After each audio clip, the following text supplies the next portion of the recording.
Hey, yo. Well, you already know who it is.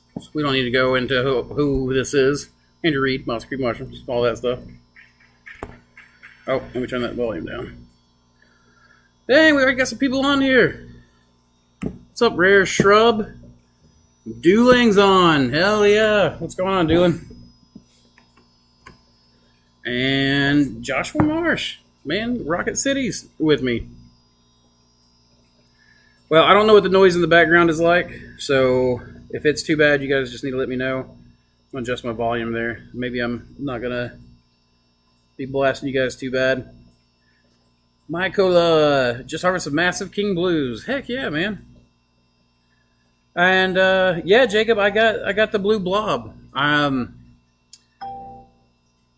am very interested in putting... Oh, that's my notification. I'm very interested in getting that and putting it to liquid culture and then see what it looks like in the grow room. I haven't had a chance really to look at. I just got back from the mountains yesterday, and so honestly, I've not had much of a chance to do anything other than just get everything back together. Kind of catch up. So I've not even had a chance to really look at what the blue blob was. Can you tell me again what the parentage was on that? Because I remember seeing it on the syringe, but I don't remember what it was. Hey, Dustin! What's going on, Shaka? Glad to see you in here, man.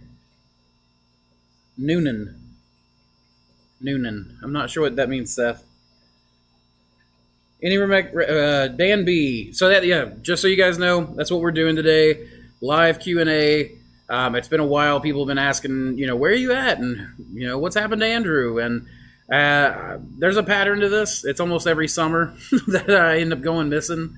So, but yeah, I'm back for the fall season. I'll be a lot of in and out as we do a lot of traveling. So we got some big changes coming up. And yeah, I can talk about those changes here in a minute. But yeah, other than that, let's just get into a Q&A. So, let's see. Dan B, any recommendations for best way to ventilate a tent used as a lab in a basement? Positive pressure, exhaust, etc. Good idea to also sterilize in there. I have an All-American 75X. So if you're just wanting to vent, really you don't have to vent unless you're just worried about, alcohol buildup, the vapors or whatever. What I would do is get you a little fan. If you have a HEPA filter, that's really what you should do is in a tent. If you have a HEPA filter, bring your air from outside the tent through your HEPA filter and then just let the air escape the tent naturally. And that will create positive pressure and you'll have HEPA filtered air in your entire tent. You still need to clean it regularly.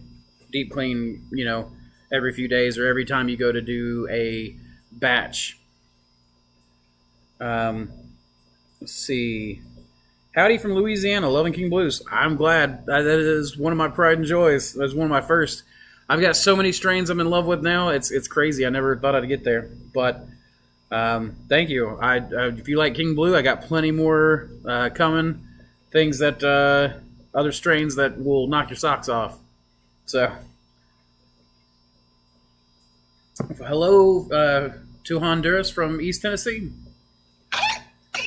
And yeah, Joshua, it's been a long time, man. I think the last time you and I really talked was, well, maybe not the last time, but one of the few last times we were talking, I was making that mushroom egg bake. And I ended up doing it for everybody on the Discord. Yeah, you need to get back on there, man. Get back into mushrooms. I hope the aviation is going well. What's up, Peter? Let me move my phone here a little closer so I'm not looking left and right. I feel I'm going to break my neck. There we go.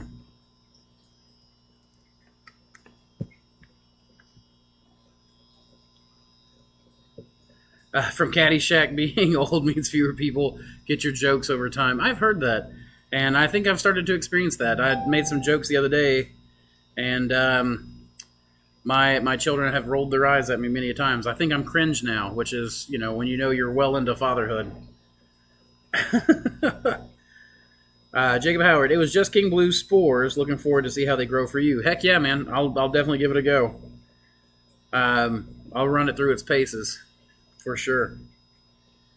Thank you, Niall. I appreciate that. Yeah, it's good to be back. I haven't really been feeling the YouTube channel, and I hate to say it that way. I've kind of gotten to a point where I was just facing some burnout, I guess. A lot of like I said, I had before when I made the announcement, I was having some health problems, and honestly, I think I was just pushing too hard on too many fronts. We were doing, the house was being remodeled. Not necessarily that I was the one doing the major labor in the remodel, but you'd go home and there would be work being done on your house. I was feeling the oh my gosh, the summer was brutal, so it was work was a desperate situation, just facing this heat. Because man, I've not had to face a summer like that before. Just the heat was incredibly brutal. And then it ended up putting me in the hospital. So I'm good. I'm glad. I'm happy to be back, and I'm feeling much better now, and I've been taking time to go to the mountains and doing a lot of bioprospecting, which has allowed me to get out there where my blood pressure drops way down.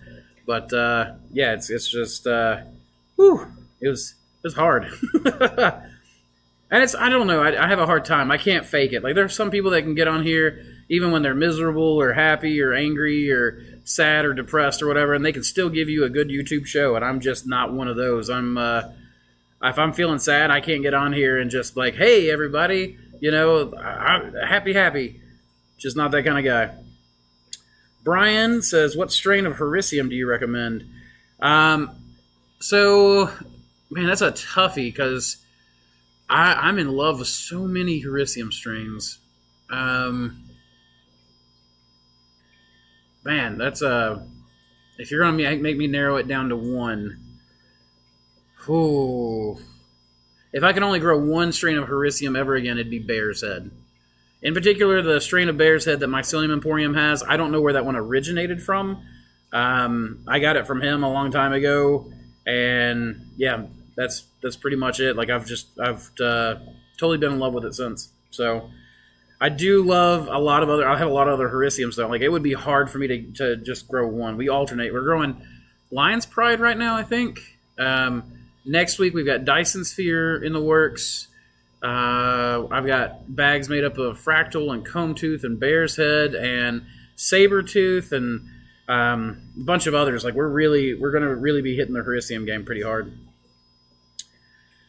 Let's see. That's how I do it. Not sure what you're doing, T-Side. Running your Elmsy right now. Love it. Heck yeah, Niall. So that's not my Elmsy. Maybe you got it from me. That Jay Schindler is actually the guy that bred that strain. Brilliant guy. I have no idea where he is now. I think he ran a company called Fungi for the People. I'm not sure if he's still involved in it or not. I'm not sure where he's at, but D Waller, Dustin, yeah. You guys close to Murfreesboro, or however you spell it? I've got family there, would love to come visit. Yeah, actually, and we just did a mentorship a few weeks ago with a couple from Murfreesboro, or around that area. But yeah, I'm not far from Murfreesboro. Maybe an hour and a half, something like that. Yeah, man, if you come visit your family, please. Oh, I'm shaking my leg. If you come visit your family, absolutely come on. Also, we're doing the MOSBEC get together, so it's kind of like an open house. It's we're doing a potluck. We're doing that on the 22nd of this month. So if people want to come, you do need to call the shop, and you do need to RSVP. If you show up and you've not RSVP'd, maybe you won't be turned away. Maybe if you show up and you bring something for the potluck or bring some booze, you'd be welcome. But it is going to be child friendly. So even though there will be some drinking going on, no one is allowed to get so toasted that we're doing that. Kids won't be welcome. So, but yeah. So let me make that announcement. People want to come in, get to hang around the shop for a couple of days, take part in the mushroom making Olympics, and just kind of work on the farm a little bit, or just play around. You're welcome to come on. I'm going to go buy a cornhole set and try to have a few games set up for everybody. That was so good. Mossy Creek egg bake is the bomb. Finally got my eye fixed too. Heck yeah, man. Good. I'm glad you got that taken care of. A firework really messed you up. Yeah, man. And my egg bake. Oh, my egg bake's like my favorite food in the world. And now that we've got quail, Josh, we're doing it with quail eggs. It takes like 75 eggs to make an egg bake the way we do. But oh my gosh, it's so good.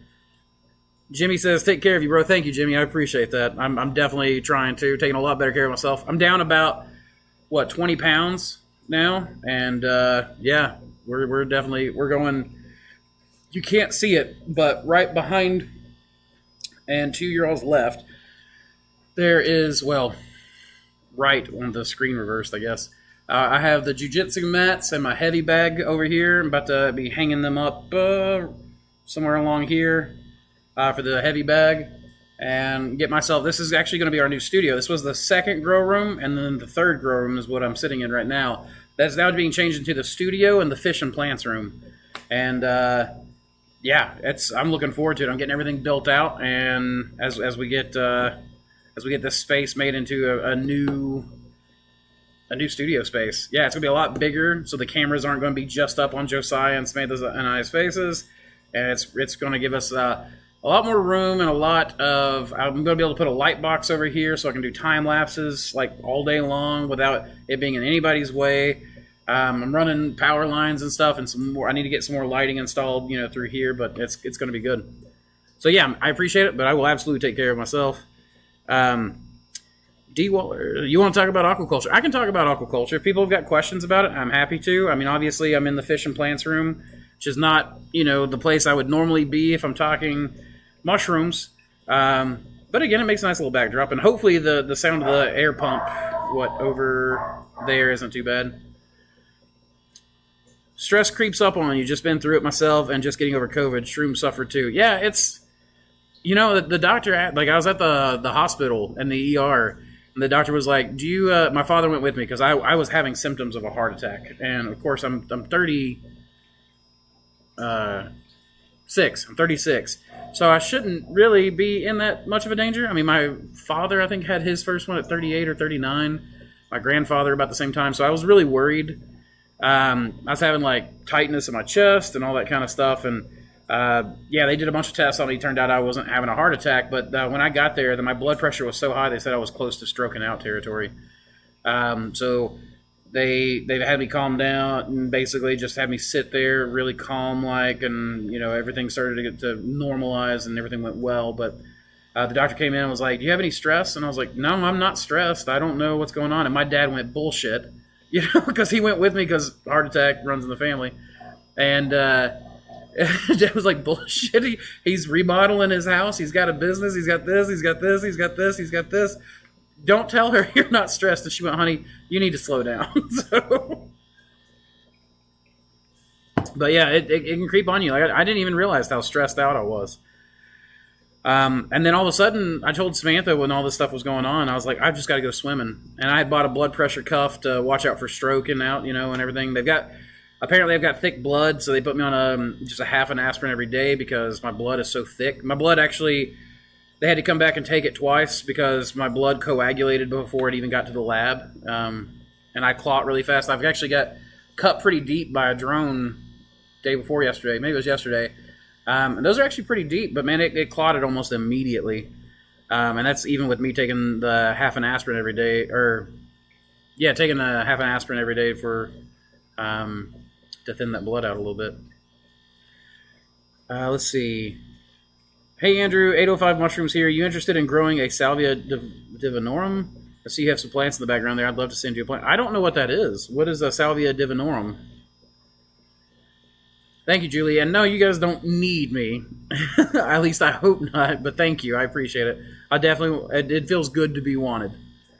Hey, just found your channel recently and your vids are awesome. Thank you, CV. I really appreciate the support. Hold on one second. Woo! That's family calling out for everybody. Hey man, Kobus from Zambia. Hey Kobus, welcome. I've been a huge fan of yours for many years, brother. Thank you very much. Glad to have you. What's the easiest one for the beginner hobbyist? Like mushroom wise? The easiest one is probably going to be an oyster mushroom variety. I would not say King Blue. Honestly, if you're looking for the easiest thing that I've got to grow, it'd be something like the Maple Arch is probably the easiest one to grow. It does an amazing job. Yeah, you might want to go, hey, Aislinn, give me 1 second, guys. Come here. You can give me a hug real quick. Robert's here. Okay. So, if you want. You can show him around if you want, or find your mom and see if she'll show him around, but I love you. Okay. Have a good night, guys. We will. Take care of her as well. I will. She takes care of me. Oh, she will take care of you. So yeah, I think like the Maple Arch would probably be the easiest oyster I've got to grow. Do you think it would be a bad idea to start a mushroom business in this economy, or maybe hold off and hope things get better? Okay. I am not a financial advisor. I am just a guy who grows mushrooms, and I do it wrong, and I do it a little less wrong every day. So please take all of that into account when I give this. This is not advice. This is my thoughts. So my thoughts is it's never a bad time to grow food. My thoughts continue on this in that I think now is a very good time to get into food production. Food prices are already up 12.11%, and that's just this year. That's according to the whatever the index is. And food prices I do not expect to go down. Soy is going up. In fact, I got a report from my supplier today that soy is going up. Even my straw is going up. Thankfully, not as much as the sawdust for people, but the prices on food and food production are going up. Fertilizer prices are skyrocketing. I'm seeing a huge increase in people getting compost blocks. In fact, so much so that we're actually installing a small composting yard in our parking lot, specifically to start having basically fertilizers present for people, different compost mixtures and things like that. We've started a worm farm. I have over this direction, I have a son apparently. Hey, look, Claire. Trina's here, so. Love you. Bye. Have a good night. Oh, he's even waving at you guys. So my thoughts on that is that, yes, it's a really good idea on this economy. I think it's a fantastic idea. In fact, my equipment prices have not really gone up. So the consumables have gone up, but the good news is consumable prices are really easy to pass on to your customer, and you're gonna do that anyways, no matter what business you're in. So, oh yeah, man, take it easy, bud. But yeah, so just to keep going on his question, I think that mushrooms produce fertility. So you have something that's going to be in high demand, especially next year. And beyond that, you have a product that is it's maybe not a good protein substitute, but it's a very good amino acid base, which means that basically it helps you supplement the protein. So if people have got beans and things like that, I've noticed my restaurants are going to cheaper cuts of meat. Heck, I'm thinking about doing some survival videos and stuff just because that stuff's really popular right now. And just basically stuff like how do you grow mushrooms in grid down scenario? How do you grow mushrooms on logs? And most of it will be for outdoors. But I've got a lot of international people like Kobus in Zambia, people in South America who have a really hard time getting the equipment that I have. And so I want to do some lower tech grows and some lower tech lab work. So for example, this past week when I was up in the mountains, I took a bunch of Petri dishes with me and did lab work and open air transfers for all the new strains that I got. I brought them back down here and we're going to clean them up further in the lab, but I mean, I didn't even take a still air box with me. So there's some things that we can do. But beyond that, like even if you're just growing the way I grow, I really think that getting into food production is a good way to go. I mean, we're raising a lot of our own protein right here with the fish. Hold on a second.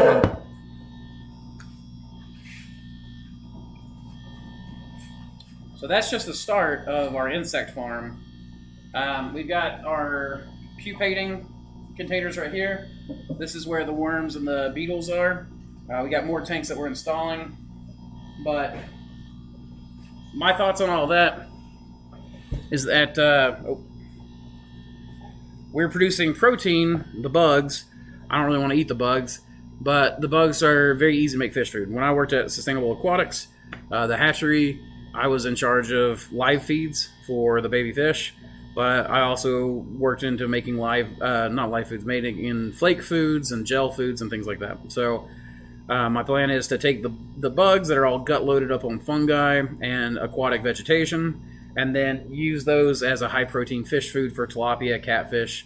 In this tank with all the plants on top of it, that's actually a recirculating system that goes through all the plant roots. I've got it pretty heavily stocked with channel catfish, and then my tilapia are back there where you can't really see. So the short answer is no, I don't think it's a bad idea to start a food business in this economy. I think it's a very, very good thing, especially if you start switching over to LED stuff and you find everything you can to make your farm energy independent. Maybe not independent even, but just energy conservative, because energy prices are going up, fertilizer prices are going up, which means that in my mind, what I'm going to do is go further and further and further into either energy recycling technologies or passive systems that help me produce without actually costing much on the energy scale.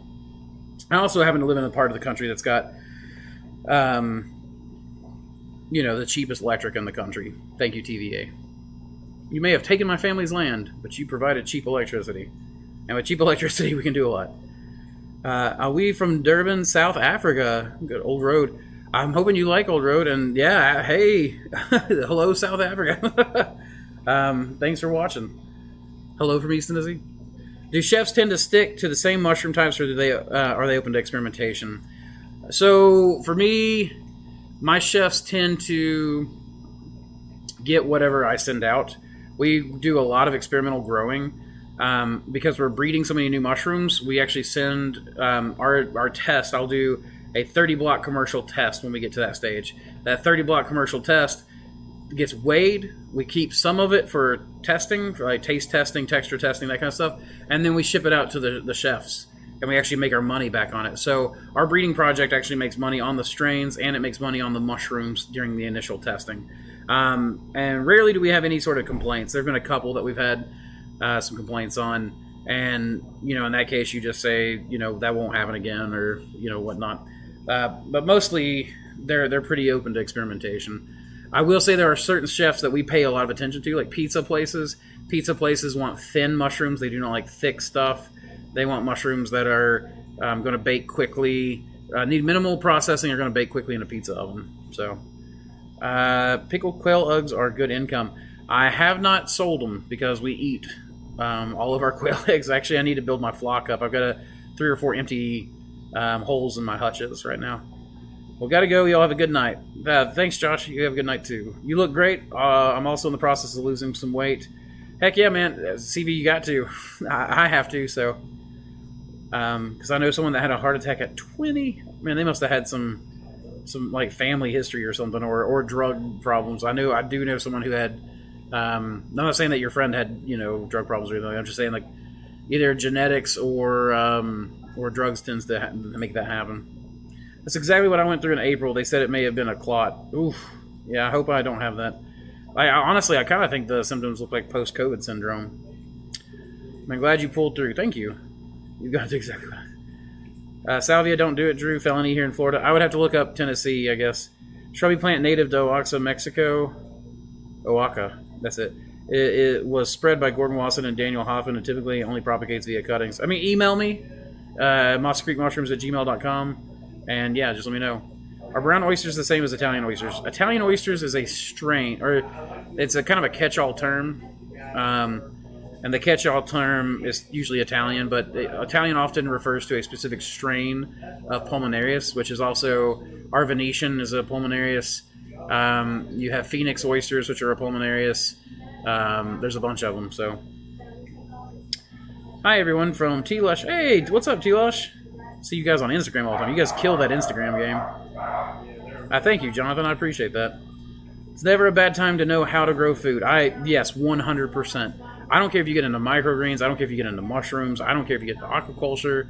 What we're doing for our aquaculture setup is we're growing aquatic plants. So these over here are, that's water spinach, got taro, I've got mints and watercress growing. The watercress is growing here in the LED lights like amazingly. So yeah, grow as much food as you can. Grow as much food as you can and sell whatever you don't want. That's kind of what I'm thinking. You're welcome. Oh, that's right. You had taken off. Thank you. Yeah, I do have good kids. I've got excellent kids. 3 of the best kids in the freaking world. Easiest Terrarium as a hobbyist to grow, doing really well with King Blue, and I cloned a pink from a kid. I tried cloning some lion's mane from store-bought, but not getting what I'd like.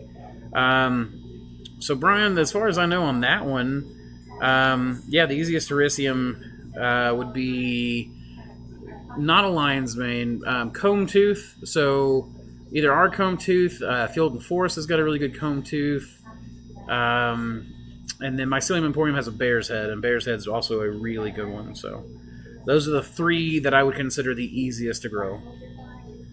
Let's see, are those aerated liquid culture tanks in the background? No, that is actually all fish stuff. That's our fish and plants room. That is, so we're using the mushroom waste, and now we're doing some experimentation with indoor intensive farming of fish, insects. So basically we're doing insects, worms, things like that off of spent mushroom substrate. And then the protein, the frass from that gets mixed into our compost pile. The insects get turned into fish food and quail food. We'll take a handful of earthworms and feed them to the quail. We take a handful of earthworms, wash them, feed them to the doctor fish or the catfish. So basically what I'm looking to do is build a closed loop system as much as possible, where you have the only input would be the substrate for the mushrooms. And then after that, everything else kind of builds itself based on that. Now I wish I had some like 300-gallon liquid culture vats. That would be cool. Now the aerated liquid culture vessels that we're doing right now, I just got a peristaltic pump so we can start inoculating our straw blocks with it. And my plan is to skip the spawn stage here in our own op, which removes any form of shaking that we have to do, so I can remove that labor from my operation. And then as we, those blocks will then get crumbled up and put into the mealworm tanks. And then the mealworms, we keep a few of those, and we get those pupating and turning into beetles. Then they lay eggs all over it, and all the substrate, and then we let the worms hatch out and go. And then we use those worms, pick some of the biggest ones, use those as the breeding stock, and then continue on using the worms as fish food and stuff. So, let's see. And then the fish food the fish go to me. Do you have pets? Would pet contamination make it hard to grow mushrooms? So yes, I have pets. My dogs have access to our production lab. So our grain spawn and our cultures come from out our culture lab. Dogs do not have access to the culture lab. And only 2 people in our operation. Myself and Samantha and Jack. We're the only 3 people that have access. Samantha is being trained, so pretty soon she'll have unfettered access to our culture lab. But that's... though the dogs don't have that, they don't even try to go in there. Our production lab's out in an open area, so the dogs kind of run through that. But that's just our fruiting blocks, and that's in a HEPA-filtered air. It's HEPA-filtered 24/7. I'm not really worried about that. The dogs do not have access to the fruiting rooms or incubation, so we don't have to worry about contamination in there either. But they do have access to the hallway between the fabrication shop, which is in that direction, and then the main area out here. So, and I think Paul Stamets calls children and pets MCUs, mobile contamination units. They can act as vectors. you do have to build your system in such a way that you're not actually letting them just go crazy. So, Blake, hey Andrew, just wanted to say I appreciate all you do for the community. I consistently go back to your good enough video to remind myself about perfect being the enemy of done. Of good. Thanks again. You're very welcome. Thank you, Blake. I appreciate that. I'm glad that video is useful. I always feel like those mushroom philosophy videos don't ever really do as well, and that you guys don't really like them. So, but it does seem like I do have like a core group that seems to really appreciate those. So maybe I'll keep that up. I've got another one I'm wanting to write. I'm busy setting up an outdoor grow just mostly as an example to show others. I've made a simple steel structure frame going to run wires along the walls and then stuff with grass. It's just hot here, man. We need more warm weather strains to grow. Going to do some Ganoderma and wood ears in the above mentioned outdoor grow room. So, that is interesting, Cobus. I actually bought an incubator, and I haven't used it yet. But I want to start taking strains, and then as I'm doing the breeding process, I want to subject during the I don't know, breeding session, I don't know what you would call that. Germination. During germination. Wow, that sounds so much better than breeding session. Holy crap. Wow, Andrew. During germination, I want to subject them to a very high heat and start breeding high temperature strains. And my plan right now is to use the incubator to produce high temperature tolerant strains through the winter time so that I can do my full testing in the spring and summer. And we do ship international nowadays. We do have to do it by country. We do provide phytosanitary certificates. We fill all that stuff out when we are filling out the paperwork to do the import to your country. Sometimes there is paperwork that you must do depending on the country. So send me an email. We're happy to do, but we don't do that through the website. You have to contact us. The only two countries that we sell to through the website are Canada and Mexico. So the United States, Canada, Mexico, we could do through the website. Everything else must be done on a case-by-case basis. But Jack is happy to take care of you if you email us. So we'll email you Saudi's legal intensity. Oh, sounds good then. Yeah, send me an email, man. I'll definitely check it out. Kim, how did you get Old Road in Africa? Didn't you say you were in Africa? Looking forward to finding more of your strains. How is your LC? So if you liked Old Road, holy crap, I've got 2 new strains. Moper 1 and Moper 2. They're going to get better names, I promise. Where I crossed Mother of Pearl with the Old Road. And one of them grows and pins just like the Mother of Pearl, where it's facing in every direction. Like it's got caps that are upside down, caps that are facing forward. It does like a perfect orb. But then has the soft stems of the Old Road and the intense flavor profiles of both Mother of Pearl and Old Road. It is one of the best eating oysters I have ever had, and the texture is to die for. Its yield just isn't quite enough. Its yield is it's a little light. It's more Old Road than King Blue in the yield, but I still think, man, once your chefs have that, they'll never want anything else. How's your LC to bulk on goats going? Very good. We're about to do a test. We're going to do 50 milliliters of liquid culture to 12 pounds of the goat mix, and so we'll see how that goes. Last test was done at 30 milliliters, and that took about 4 weeks to grow in, no shake. And that was literally just a pour-on method. So we're going to work now with the peristaltic pump to provide maybe a little bit better distributed across instead of just a little slop into the jar. I've been listening to your live streams from the beginning. Thank you all for the info you're giving us. Absolutely, PB, and thank you for sticking around. I figure most people get tired of me quick. Daniel, hey, finally I can kick back and listen to your voice again. Your scotch is in the mail, Andrew. Oh, thank you, Daniel. Oh, I love it. And yeah, man, I'm trying to do it a little bit later. I'm going to start trying to do live streams in the afternoon, evening time, so that people on the West Coast get a chance to, maybe people international, whatnot. I guess where you're at, it's actually probably pretty late, though. But thank you for tuning in, Daniel. And I wish you could make it to the get-together. But thank you so much for the scotch. I need to make it out your way one day. Maybe if the COVID restrictions are up, man, maybe I'll make a flight out there one day. Decent business selling worms to fishermen, too, here in the UK. Yeah, I mean, here in the United States as well. My thought was that if I was going to do that, I would do bulk to the people who sell to the fishermen, rather than, because I like business-to-business transactions business to customer. I don't mind online, and actually that I could sell worms online and ship them to people. But I'm a long ways from that because we're building out worms for, we got a 500-yard composting place I want to build out, and I want that to be vermicomposting, and I want it to be a continuous flow-through system. We've got, I'm planning on getting all the insect farms going, so hopefully it'll be a lot of different things. Oh, you got the pump. Nice. I'm excited to see how it works for you. Yeah, the peristaltic pump is I've been playing with it. It's super fun. Yes, Mr. Rager, I have LC lids available again.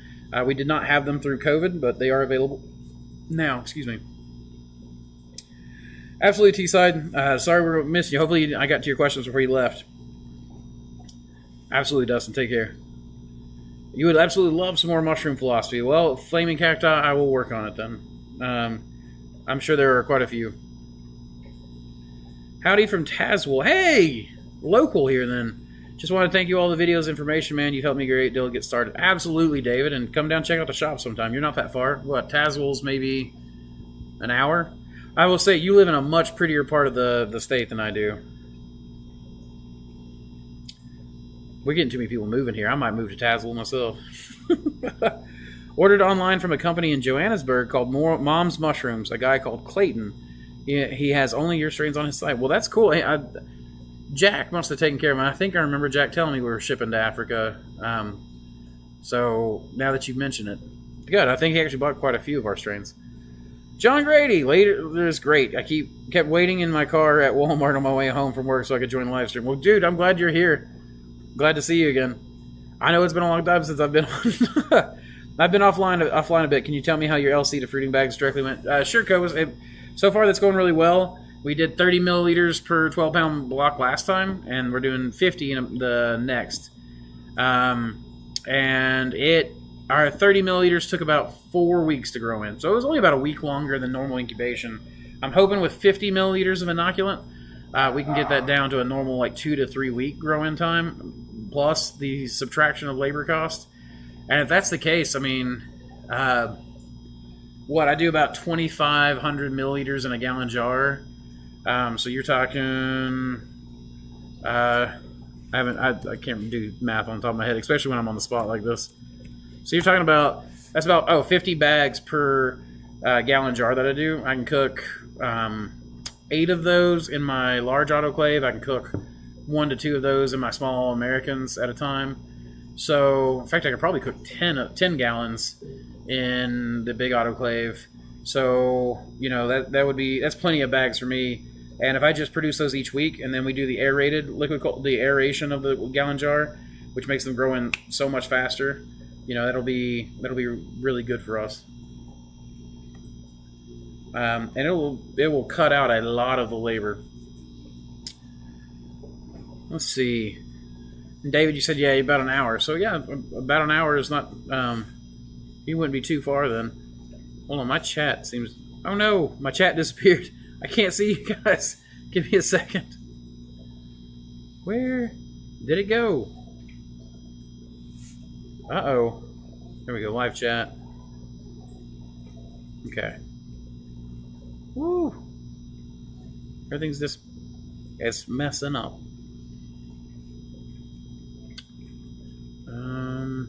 Give me 1 second, guys. I'm not trying to ignore you. There we go. Cool. It seems like you're back. Or I'm back. Either way.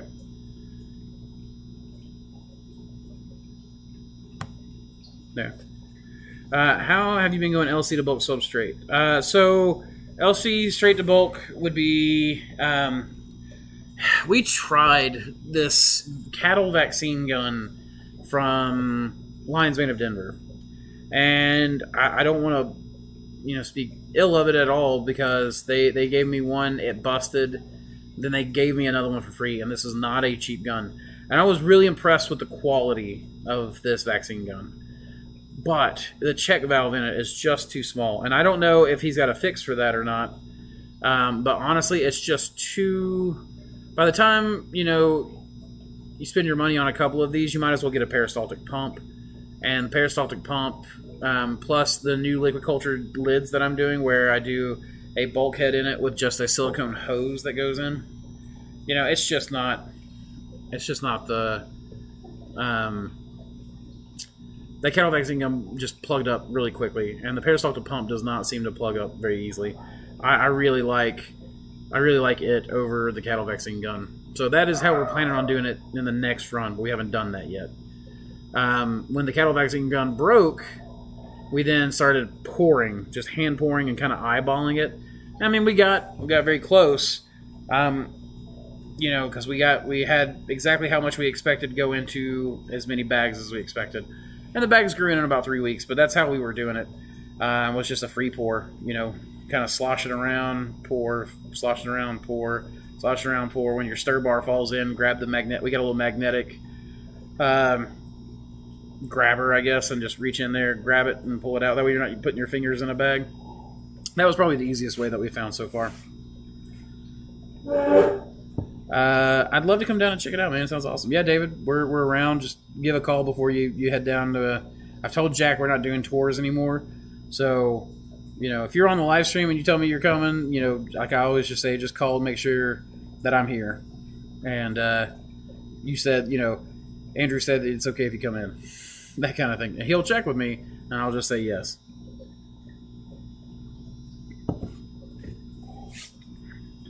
Well, does anybody have any other questions? I don't actually know how long I've been going for. About 48 minutes. So we got a few minutes before I call it. Kim says, Moper 1 and Moper 2, grace me with your presence in the near future. Yeah, absolutely. And you spelled it almost right. It's M-O-P-O-R, because it's mother of pearl and old road. But yeah, you're absolutely... hopefully we'll get it out that way to Africa. How much LC to pound of bulk substrate? Okay. I mean, that's a simple thing to do on a calculator. Simple enough to just go 30 milliliters divided by 12 pounds equals 2.5 milliliters per pound. So that's what we did on the last test. Cobus, it's just mossycreekmushrooms@gmail.com. If you go to our website, mossycreekmushrooms.com, you can just run it through our Contact Us page. But Stardio, I hope that answers your question. 2.5 milliliters per pound of goat mix substrate. I have had mixed results going to wood-based substrates, but straw seems to take off no matter what. Yeah, Shrub, I agree. The gun just doesn't make sense to me. It's just too many working parts. I mean, you guys know how we do things. Like, you've seen Thor, you've seen everything else. I like as few moving parts as possible. I like things to be simple. I like them to be so easy a farmer can fix it. I think the best tech is technique. That's something we say here all the time. Ben and I will just look at each other when we figure something out, and we'll just go with the best tech. The other one is technique. And that's just where, if you can have a technique for doing something, it beats having a high technology way of doing things every time. Just every time. If you have a good technique. There are times when technology is just the way to go. But in this instance, I mean, and peristaltic pumps aren't exactly low tech, but they kind of are at the same time. Hey, Robin. Yeah, Mr. Rager, I answered your question. The LC lids, we do have them back in stock. We had them, they were out of stock during COVID, but they are back in stock now. We have them. You're welcome, Sergio. John says our regular stream's coming back. That's the plan. We're trying to get the studio space built out. My health is doing much better. I'm in a much better place to do it. I have talked to Josiah. He is interested in continuing. I have not asked him if we can do it later just yet, but I think Josiah's going to be okay with that. He seems to be kind of a night owl kind of guy anyways. And you guys seem to have enjoyed having all three, Samantha and I and Josiah. So I also want to we're going to be doing some traveling videos. Samantha and I have changed up some things in our life recently, and some major life changes are happening. And in very excellent ways. We're becoming much more mobile. We're going to be doing some traveling videos. I'll be spending about half my time here at the shop and about half my time out in the woods bioprospecting. So I'm expecting there to be a few different types of videos coming out, and I do plan on doing a video on this, so I guess I won't go into too much detail. But we're planning on, we got an RV, and we're going to be going around boondocking different places, different, national forests or somewhere where you can go mushroom hunting. We can go boondocking very easily. And there are a lot of different places that we can go. I've got some friends in Florida that I want to try to visit this wintertime. I'd like to go do a video with Cactus Hat and Joe Ivino, and there's some others that I want to go visit. Some other students and friends I've got down that way. And Florida sounds like a nice place to be when it's negative 9 degrees up here. So, but there's going to be some really cool stuff. But hopefully regular streams as well. And I'm going to try to find a way where we can do it whether I'm in the area or not. Because my kids are homeschooling and they're doing that all online. I'm going to have internet access anyways. So I'm hoping to be able to do live streams from wherever I'm at. And I'm hoping that I'll be able to get on at a remote location, and Josiah will be able to get on at a remote location, and we'll still be able to do this. So yes, I hope regular streams are coming back. Videos will be a lot more regular through the fall and winter and spring as well. I can't promise next summer. Summer is always my hard time. Absolutely, Cobus. Get in touch with us. Let us know. And thank you, Mike. Yeah, I'm doing a lot better now. We are all doing well, but I in particular am doing a much better job of taking care of myself and watching my stress levels and stuff. Daniel, how many strains do you have live nowadays? Norma and in use, you must be in the... I'm in the hundreds at least. I mean, I know I'm in the hundreds because Jack just informed me we have almost... Well, we got like 300 and something, like 302 or something active liquid cultures going right now. Some of those are copies where, we're pulling the last of a jar, so we go ahead and make a new jar. So there are some copies in that, but not very many. And that's just an active liquid cultures. I need to get these things listed on the website, and I need help. Oh my gosh, I need a lab tech because I cannot do this all myself. But I'm not really at a position yet to be able to pay full lab tech salary. I can, I have to pay laborer wages at the moment. But yeah, it's that's a lot to keep up with. I was in the mountains last week, and we pulled out a hen of the woods, a chicken of the woods, another oyster that we're calling the Cumberland oyster because it's from the Cumberland Plateau, and then we got like 14 new turkey tail strains, some oddball strains, a beautiful polypore that I found on a hemlock tree. I have no idea what it is yet. I'm trying to get it identified. But man, when you pulled that off the hemlock tree and I was doing the cloning work, it smelled amazing. Ooh, it smelled good. So yeah, I don't even know where I'm at, Daniel, but listed, I may be 30, 40 strains listed. I'm about to completely rework all my bulk packs. So some of the strains that are in bulk packs now will be retired and won't be coming back anytime soon.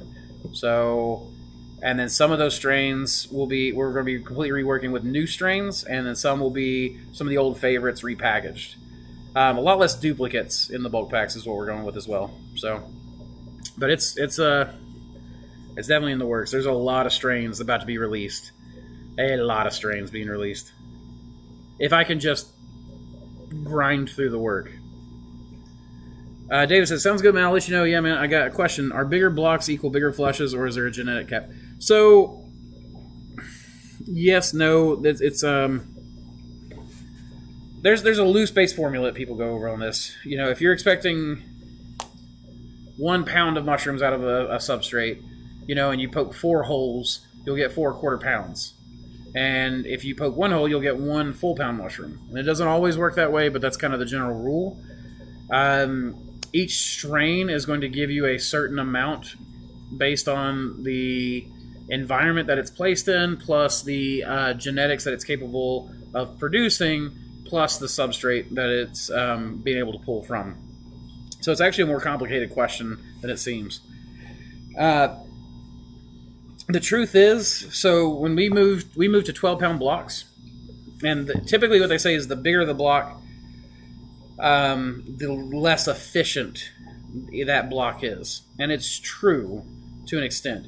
if you grow 2 5-pound blocks of oyster mushrooms, you will get a slightly better biological efficiency than you do off of one 10-pound block. But when I did my numbers, and I've done them many times, when you take the increase in yield and biological efficiency off those 2 5-pound blocks, you actually lose money on the labor of because you have done that action twice now versus the 1 10-pound bag. One 10-pound bag requires 1 action to make. 1 5-pound bag requires 1 action to make. So if you make 2, you've doubled your cost in labor, but even though you have slightly increased your yield. This is why we talk about, like, do not be focused on making every part of your op the most efficient. Work on your op being the most productive overall per man hour. Because man hours is what's going to get you. Every time, man hours is what's going to get you. So we went to a 12-pound block because not only is that better than a 10-pound block, you get 2 pounds more. So for every, 5 blocks you make, you've gained a whole nother 10-pound block. So for every 6 blocks you make, you've gained a whole nother 12-pound block for free. Kinda. You know what I'm saying. You're very welcome, Mr. Rager. I've been doing 6 pounds. If I went to 10, I would get a bigger flush. You would get a bigger flush than you would with 6. Your flushes will be bigger, but your flushes will be slightly smaller per pound of substrate. But your flushes will be bigger than per man hour. Your flush will be bigger per man hour. There we go.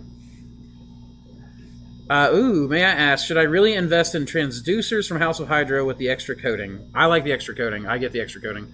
A lot of people have some issues when they're first learning how to use House of Hydro.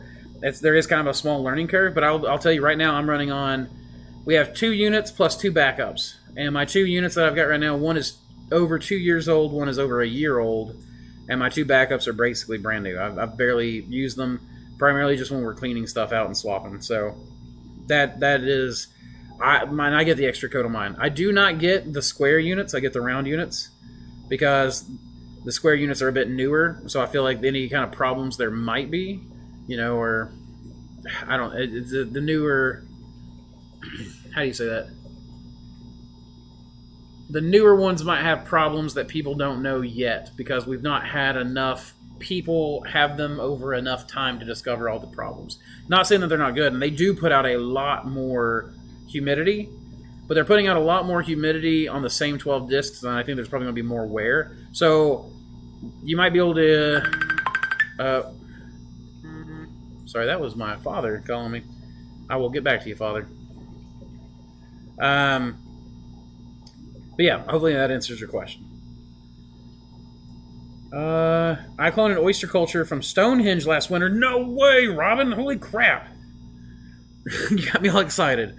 While visiting the UK, it's a funky looking thing. Looks like the stone blocks of Stonehenge grows. I'd love to send the culture. We are please, yes. I'm Mossy, mossycreekmushrooms@gmail.com. If you'll email me, you can also look us up on if you just Google Mossy Creek Mushrooms. That's our address. I happily trade strain for strain from people. In particular, people that I know that they have something unique that I don't have. Like, there are a lot of people that try to trade with me. But I'm like, look, your blue oyster looks like every other blue oyster I've seen. I don't know that you didn't just buy a blue oyster from someone and say that you've got something new. So, but if you got something from Stonehenge, we'll take it happily. Just give me a good story and I'll buy it. Based in BC, Canada. Yeah, absolutely. So yeah, if you would trade strain for strain, it's easy. I mean, we think we're still 2-day shipping to most places in Canada. I will say through the summertime, it's hard for us to ship to Texas and stuff sometimes because of the heat.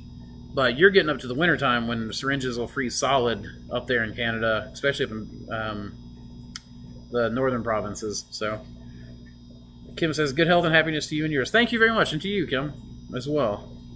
I can totally see that I use Master Mix, by the way. Thanks, man. I really appreciate your time. Oh, you're welcome, David. Absolutely. I hope I answered your question well. I do my best to be able to make sure that I'm clear and that not overly complicated into it. I'll send it on to you totally. Thank you. It grows out funky as heck. Done. I'll send it on then. Thank you very much. I appreciate that, Robin. I very much appreciate that. I love new strains. I'm starting to take wild strains and breed them to my bred strains, and it's starting to produce all kinds of weird funkiness, so I love the weird funky stuff. Someone sent me Twisty Monster a while back. Now, I'm trying to remember who it was, because the plate...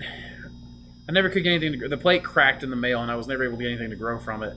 But it looked a lot like a blue version of my Super Scallop. And I wanted to get it so bad so I could breed it with Super Scallop. So if anybody hears this, and you're the one that sent me Twisty Monster, I would please love another copy of that.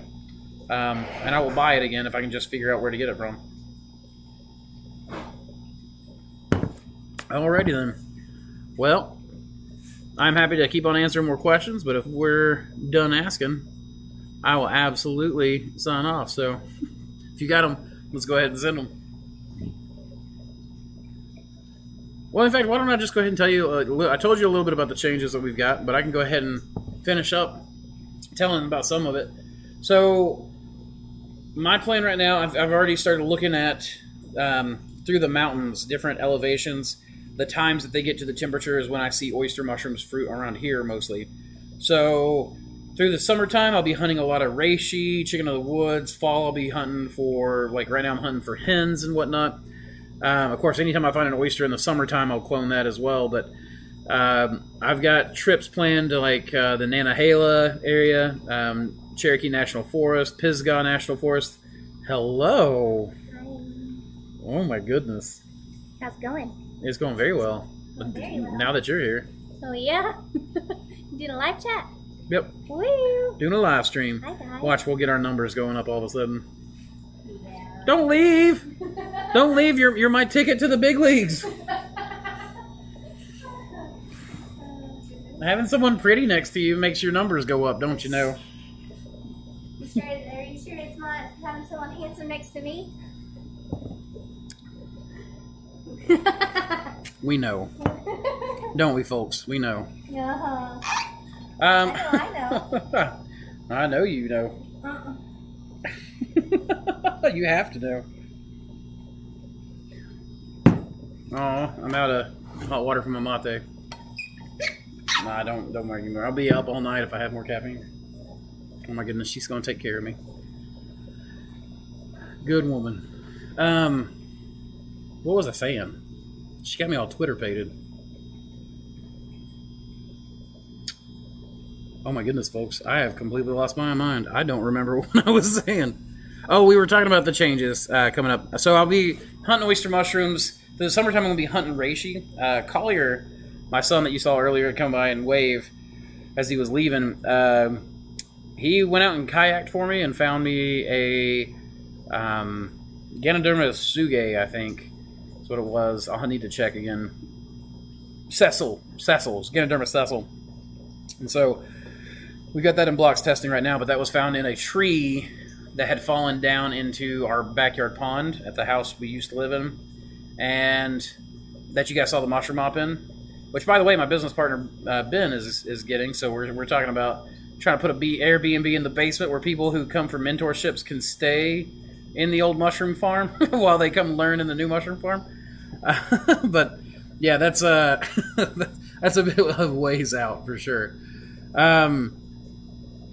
But yeah, we'll be doing a lot of mushroom hunting. So Samantha and I we're going to be traveling a lot and hunting a lot and getting a lot of outdoor time. And that's going to be good for my health for one thing, and it's going to be good for my mental health for another, and it's going to be good financially for me, getting me all these new genetics in that we get to play with. So plus, I'm hoping to go tour some other mushroom farms and get some videos of those for you guys. Let's see. Thought of you guys when I found it. Got it here by inoculating a book and sending it in the mail. That's perfect. I've done that kind of stuff plenty of times. Or send spore prints or whatever. It's sometimes you got to really work stuff. Are you still drinking mushroom coffee? I need a recipe. Yeah, Daniel, but my recipe's not, my recipe changes every day. So sometimes I literally just throw chunks of reishi in my coffee pot or my French press. If I'm doing mate like I'm doing right now, sometimes I'll put it in my thermos, bits of reishi. I have some friends up in Knoxville who have made tinctures, and they've shared their tinctures with me. They got a lion's mane and cordyceps and reishi and a bunch of like oyster and stuff mix. and I'll put a couple of droppers full of the tincture into my like thermos of hot water or in my French press and make it that way, and man, I just love it. So my recipe changes, and I don't really do a recipe. I just throw stuff in, and some days I have mushroom coffee that tastes a bit more mushroomy than I like, and sometimes I've got coffee that's a little bit more bitter than I like, and add a little cream and all is well. Man, the Airbnb thing would be amazing. I almost did the mentorship back in September, but finding a place to stay that wasn't outrageous was hard. So I'll tell you, Jacob and Rachel, if you still want to do it, we can help you find places that are not outrageous. There's a couple of Airbnbs nearby that they're kind of small, but they're not that expensive. And there are some hotels that we can share. So, anytime you are looking to get into a mentorship, we are happy to help you find places to stay. I wish that we had a place for you to stay on the farm here in general, but we're not quite there yet.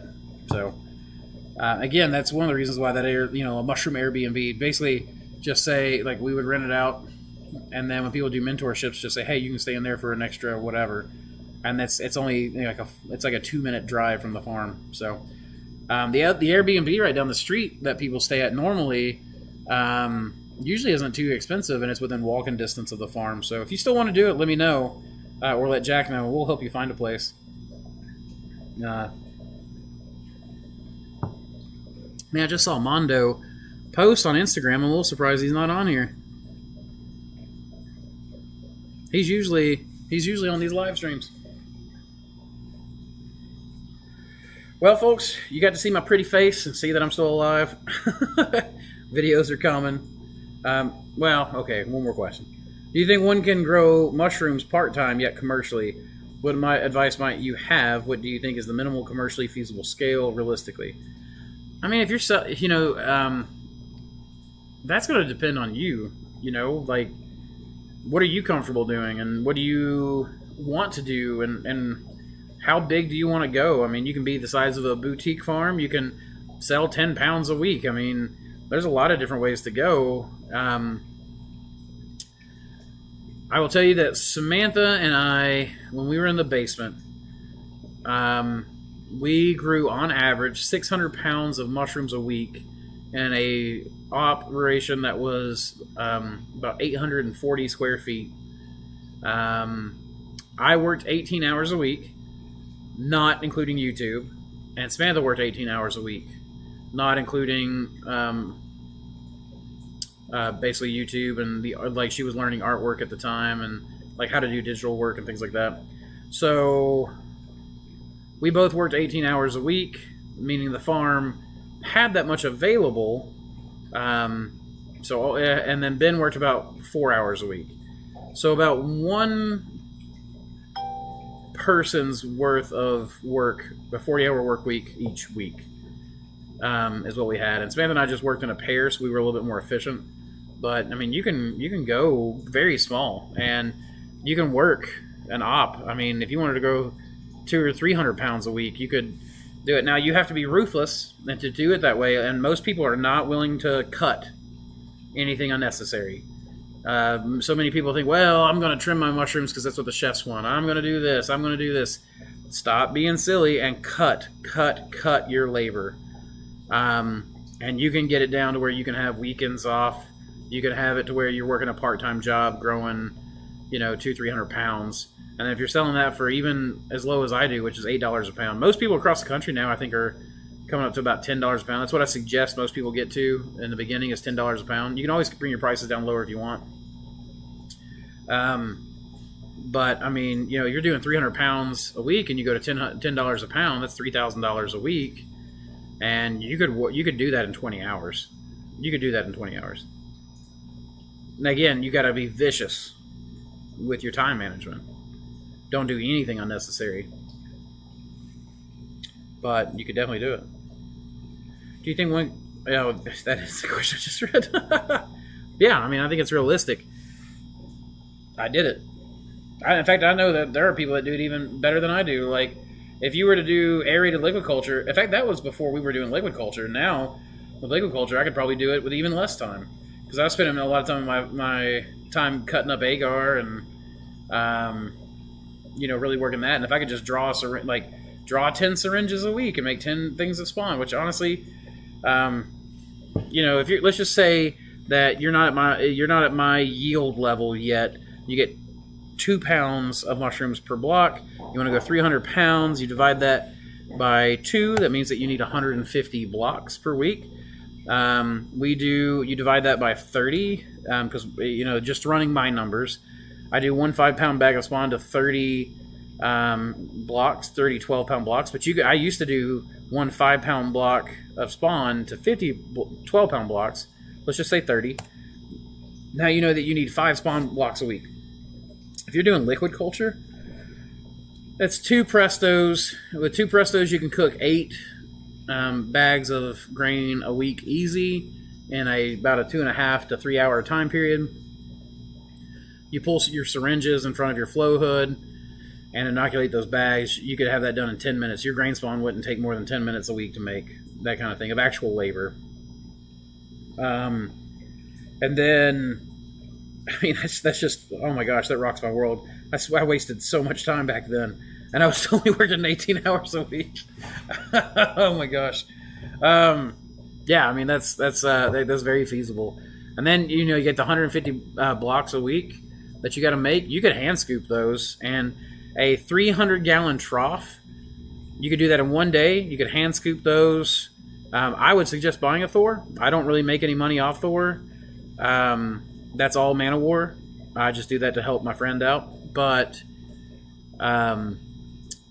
you buy a Thor, you spend $2,200 or whatever to get your Thor, and then you make those 150 blocks. It'll take you, maybe if you got 2 people working, it could take you about an hour and a half to make 150 blocks. You throw those in a 300-gallon steamer tank. You let those cook for 36 hours. You pull those out. You add your grain spawn. Samantha and I used to be able to do 170 blocks through the lab in 2.5 hours. Actually, we could do it in less, but we rounded up. So that's your 5 blocks of spawn going into 150 blocks. It shouldn't take you more than 2.5 hours. Then you got your grow room cleaning. That should only take you an hour or 2 of intense work. So, golly, we're already... I haven't even written anything down, but we're only a few hours in. It is better if you can find someone to work with you, but if you can't, that's where you buy the automation as much as you can. Every time you make a little money, you buy another piece of automation. I wouldn't suggest getting into liquid culture direct to bulk yet, but once it's ready, that will hopefully cut things further down. It gets even closer and closer. So, it really depends on what you mean by part-time, what you mean by commercial, what's a comfortable amount of money for you to make in order for you to be comfortable doing it.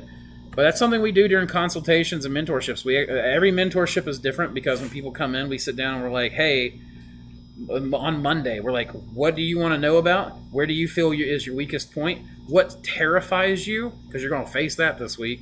What is it that we can do for you? Because each person's got strengths and each person's got weaknesses. Most mentorships, people just come in and they get the same mentorship every week. And that's not the way we do it. And we don't cut our mentorships off. I feel like you paid $1,000 for a week of my time, and Jack's time, and Samantha's time, and Ben's time, and everyone else's time, Tristan's time. And, you learn from all these teachers that I've got here. And then you go home and you're like, man, I should have asked 10,000 different questions that I didn't ask. And we also, tell people to record. When you're doing lab work, I can record you. Other people can record you, send your videos home with you. And then you can see that in real time. But we also, Jack does lots of questions. When we have a mentorship, we know that there's some hand-holding to have in the beginning. And many times our students go on to surpass us in size of operations within the first year. And that's because, I feel like that's because we really short people's weaknesses. We offer support through the process. I just know it. I know that you're going to have questions in the beginning, and then towards the end, as every question you get answered makes you more self-sufficient, right? And so I know that you're not going to be needing me constantly. One day you're going to be a better grower than I am. Heck, we had Jim. I'm not going to say his last name, but Jim sent one of his employees. He did a consultation with us, He now runs a farm that is 6 to 10 times the size of mine. And that's because I'm not mainly a farmer. I've really gotten into the liquid culture and genetics game. That's really what I find the most interesting. But, I mean, my gosh, he went from like within a year, he had a farm much bigger than mine, and now it's like 6 to 10 times bigger. He doesn't even have time to he's so busy, he doesn't have time to train his employees, so he sent his lab tech down here to come learn how we do stuff, specifically our liquid culture tech. And, yeah, I mean, you know, we still offer support on that kind of stuff. So, if you have any questions, Flaming Cacti, and you want to do a mentorship, I would highly recommend one, particularly if you're planning on doing it commercially. Do not buy any equipment without calling us and asking us first. There have been so many times that people have bought a Bubba's barrel, and they came down here to do a mentorship and pick up their Bubba's barrel at the same time, and I have told them, I wish you would have told me. I would have told you not to spend that much money on a Bubba's barrel. Bubba's barrels are so much more expensive than a trough steamer, and a trough steamer works better, in my opinion. And so many people I know with Bubba's barrels have flooding problems and other issues. Like, and I can literally save you thousands of dollars just with that suggestion alone. So, what if I can't get access to sawdust pellets? It makes things quite difficult. At least we have some cheaper labor, so we might ferment our sawdust for certain species. It's hard work. Cobus, so you're in Zambia. I'll be honest, I don't know much about the infrastructure in Zambia. So, fermenting is one thing that people do, but I'm not. Like, you can ferment it and get it hot, but you're going to need a nitrogen source for that. Pellets, you're right. You're not in the you're not going to be in the pellet game there. So, I mean, honestly, I've grown on bags of sticks. I've grown on straw. Hey, baby. Thank you. The What? insulation on that is deceptive as heck. So I know it feels chilly. yeah, But be careful. well, the lid feels hot. Be very careful. I will be very careful. Thank you, honey. So chicken, potatoes, and onions are on the grill. Oh, she's already put the food on the grill. I forgot to do that before the live stream. What did I say about this woman? Hola, mi amigo, John. What's going on? I'm sorry, Juan. But yeah, that's flaming. That's something I would do to suggest the mentorships, or at least a consultation if you're wanting to do it commercially and you're having a hard time kind of picking stuff. Mainly because it'll give me a chance to know more about you personally, and I can give you a more personalized answer. Yes, John, this is still live, but there's a delay. Cobus, as far as if you can have access to sawdust and you can have access to hot, just like steam pasteurize, I would steam pasteurize over fermentation. Otherwise, if you can get it fresh, you might be able to directly inoculate it. But you have to do it quick before the funguses really get to it. And you wouldn't be able to supplement it. So, any info on growing on spent brewer's grain. Mix it with a carbon source. It will contaminate very quickly. So, get to it quick on the brewer's grain. And heat the hell out of it. Like, really steam pasteurize it. Sterilize it if you can over pasteurize. Mix it with something like sawdust or straw. I love the idea of growing on brewer's spent grain, like wheat and barley, and then growing on wheat and barley straw. So you're growing on both parts of the plant. And yeah, that's the way I like it. Using a lot of straw currently, but for oyster mushroom, the go-to over here is cottonseed hulls. Cottonseed hulls are so hard to heat. And if you've got access to straw, grow on straw. We're actually about to do a test next week where we're going to take straw pellets that we have access to, and just go straight from just straight straw, a 12-pound block of straw, and just do a few of those and see how they compare to the nitrogen supplemented ones with the soy. John says, corn cob pellets do well for oysters from my own experience. I don't have any access to corn cob pellets that I know of, but I would say that it would take the same the same place as straw. So it probably would be very good. Corn grain isn't my favorite grain spawn by any means. The mushrooms don't seem to like it as much. But the corn cobs seem like they would be very cellulosic. So probably a very good way to grow on. Let me take a sip.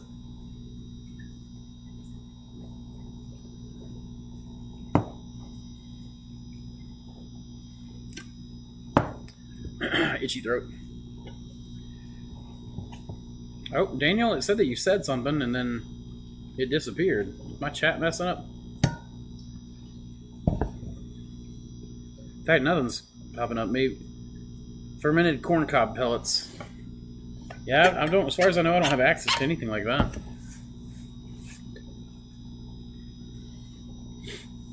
Let me try this again. Last time I had to reset the chat. Oh, OneDrive isn't signed in. I don't care. I don't like OneDrive.